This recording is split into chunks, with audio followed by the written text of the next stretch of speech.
بسم اللہ الرحمن الرحیم۔ آج جو میں واقعہ بتانا چاہتا ہوں وہ یہ ہے کہ قوم سبا پر اللہ کا عذاب۔ اہل سرسار کی ایک قوم جسے قوم صحابہ بھی کہا جاتا تھا، اللہ تعالیٰ کی بے شمار نعمتوں کے اندر زندگی گزار رہی تھی۔ یہ قوم ایک عظیم تہذیب اور تمدن کی مالک تھی۔ حضرت داؤد علیہ السلام اور حضرت سلیمان علیہ السلام کی باعظمت حکومتوں کے بعد ان کی حکومت خاص و عام میں تھی۔ کہا جاتا ہے کہ یہ لوگ گندم کے مغز سے آٹا پیس کر روٹیاں پکاتے تھے، لیکن اس کے برعکس وہ اس قدر اسراف کرنے والے تھے اور ناشکرے تھے کہ انہی روٹیوں کے ساتھ بچوں کا پخانہ صاف کرتے تھے۔ بعد ازاں ان آلودہ روٹیوں کو اکٹھا کر کے انہوں نے ایک پہاڑ بنایا ہوا تھا۔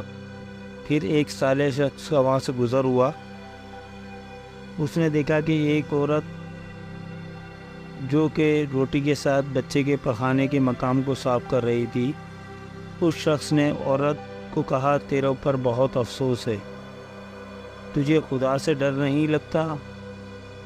خدا تیرے اوپر اپنا غضب ڈھائے اور تجھے اپنی نعمت چھین لے۔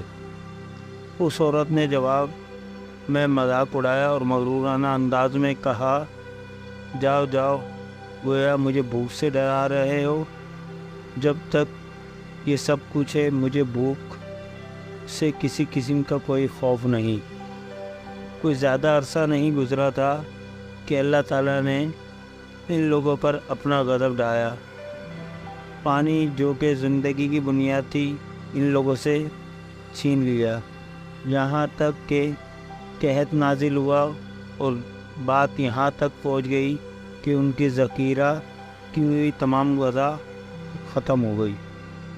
آخر کار وہ مجبور ہو گئے کہ انہیں آلودہ روٹیوں پر ٹوٹ پڑے جو ان لوگوں نے اکٹھے کر کے پہاڑ کی مانند ڈھیر لگایا ہوا تھا، بلکہ وہاں سے روٹی لینے کے لیے سب بندی شروع کر دی تاکہ ہر کوئی وہاں سے اپنے حصے کی روٹی لے سکے۔ کفران نعمت، قحط اور ان کی بدحالی کے بارے میں متعدد روایت موجود ہیں۔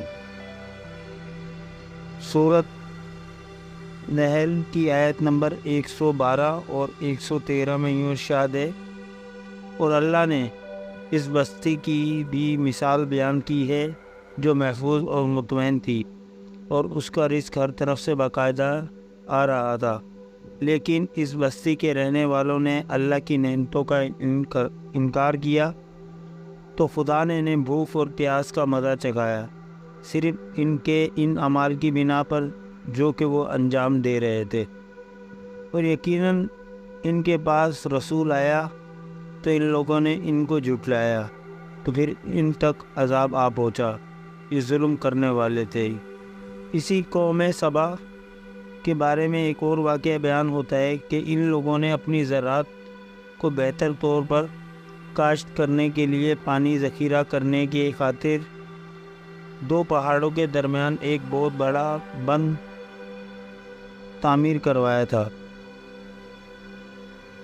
سوراخ دوسرے پہاڑوں سے گزرتا تھا، اس بند میں وافر مقدار میں پانی جمع ہوتا تھا۔ قوم سبا اس پانی سے صحیح طور پر استفادہ کرتے ہوئے وسیع اور عزیز فوج سے خوبصورت باغات لگائے اور کھیتی باڑی کو رونق بخشی اور پھل اور میوہ جات سے لبریز تھے۔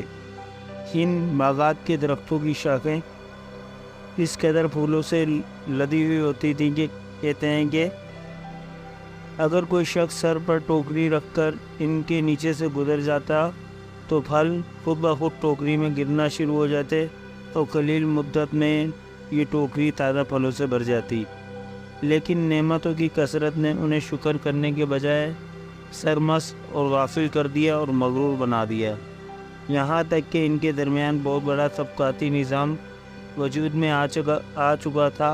ان میں سے صاحب اقتدار لوگوں نے کمزور اور ضعیفوں کا خون چوسنا شروع کر دیا یہاں تک کہ ان لوگوں نے خدا سے ایک امکانہ التماس کی جس کا ذکر سورہ سبا کی آیت نمبر 19 میں ملتا ہے۔ انہوں نے کہا خدا یا ہمارے سفروں کے درمیان فاصلہ زیادہ کر دے۔ انہوں نے اللہ تعالیٰ سے یہ التماس اس لیے کی تاکہ غریب نواز لوگوں اور عمرہ ثروت مند ان کے ہمراہ سفر نہ کریں، اور ان کی خواہش تھی کہ آبادیوں کے درمیان خشکی ہو اور فاصلہ بہت زیادہ ہو تاکہ کم آمدنی والے اور غریب لوگ اس طرح سفر نہ کر سکیں۔ اللہ تعالیٰ نے ان مغرور پیٹ کے پجاریوں پر اپنا غضب نازل کیا، اور بعض روایتوں کے مطابق ان مغرور لوگوں کی آنکھوں سے دور صحرائی چوہوں اور معرب نامی بند کی دیواروں پر حملہ کر کے انہیں اندر سے کھوکھلا کر دیا۔ ادھر سے بارشیں زیادہ ہوئیں جن کی وجہ سے سیلاب آ گیا اور اس بند میں پانی بہت زیادہ اکٹھا ہو گیا۔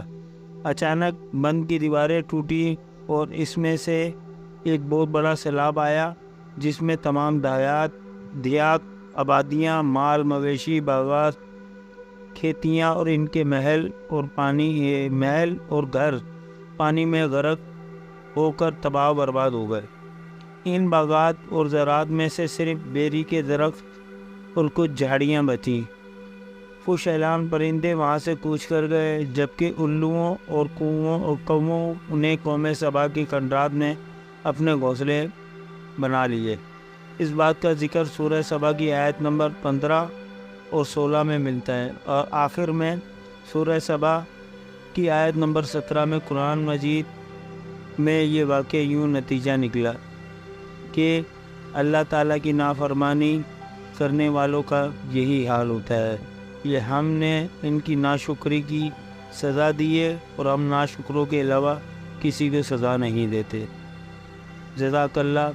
اگر ہو سکے تو میرے بہن بھائیوں میرے چینل کو سبسکرائب اور لائک کریں۔